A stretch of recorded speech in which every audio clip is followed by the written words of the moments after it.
Hello viewers, আসসালামু আলাইকুম। Welcome to my YouTube channel.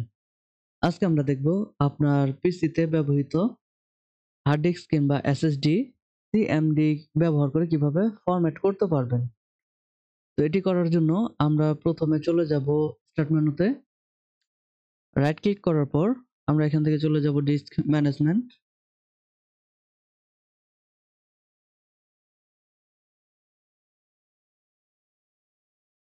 এখানে যাওয়ার পর দেখতে পারবো আমাদের কম্পিউটারে কতগুলো হার্ড ডিস্ক কিংবা এসএসডি ইনস্টল করা আছে।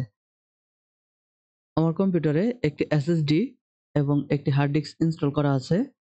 তো আমরা আজকে এই হার্ড ডিস্কটি ফরম্যাট করব। তো এটি হচ্ছে ডিস্ক 1।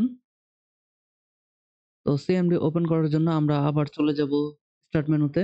এখানে গিয়ে টাইপ করব সিএমডি। এন্টার করার পর আমাদের কমান্ড প্রম্পটটি ওপেন হয়ে যাবে। তো এখান থেকে প্রথমে আমরা টাইপ করব ডিস্ক পার্ট।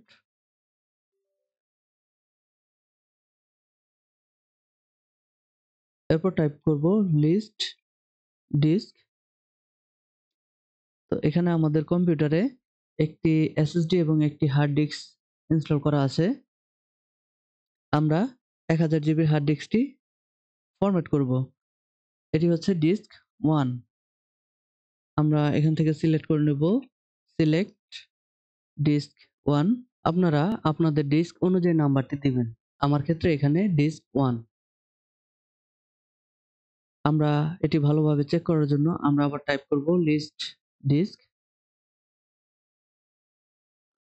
তো এখানে দেখুন ডিস্ক 1 এর পাশে একটি স্টার চিহ্ন চলে আসছে, অর্থাৎ ডিস্ক 1টি কিন্তু সিলেক্ট হয়ে গেছে।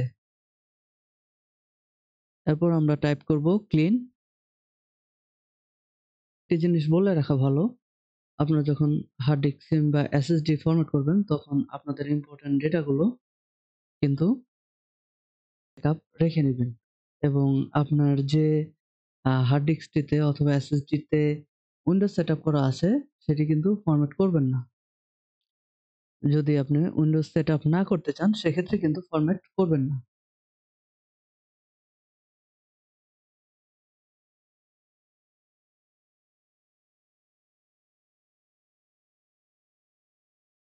তো এখানে কিন্তু আমাদের ডিস্কটি সাকসেসফুলি ক্লিন হয়ে গেছে।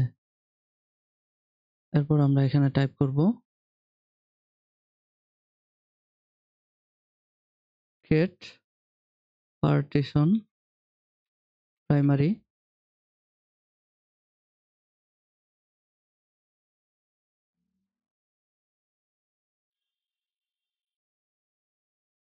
এখন যদি আমরা আবার ডিস্ক ম্যানেজমেন্টে যাই, যাওয়ার পর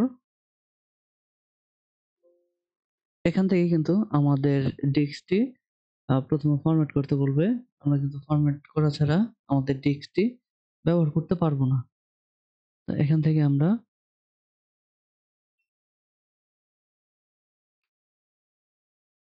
আমরা নিউ সিম্পল ভলিউম এখানে ক্লিক করব।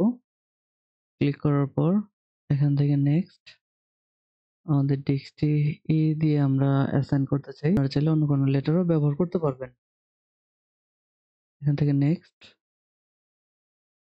তারপর নেক্সট করে আমি এখান থেকে আমাদের ডিস্কটি ফরম্যাট করে নিচ্ছি। এটা কিছুটা সময় লাগবে। তো আমি এখান থেকে স্কিপ করে নিচ্ছি ভিডিওটি।